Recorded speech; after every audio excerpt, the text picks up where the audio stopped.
نحمدہ و نصلی علی رسول الکریم، اما بعد۔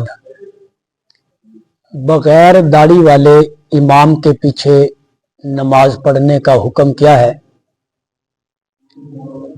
اگر تو نمازیوں میں بھی یعنی مقتدیوں میں بھی تمام کے تمام مقتدی بغیر داڑھی والے ہیں تو پھر تو وہ امام بن سکتا ہے جس کی داڑھی نہ ہو۔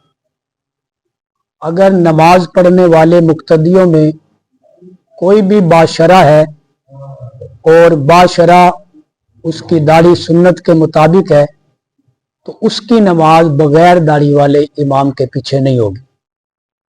اس لیے اگر سارے نمازی بغیر داڑھی کے ہوں تو بغیر داڑھی والا امام بن سکتا ہے، بصورت دیگر ایسے شخص کو امام بنانا وہ مناسب نہیں ہے۔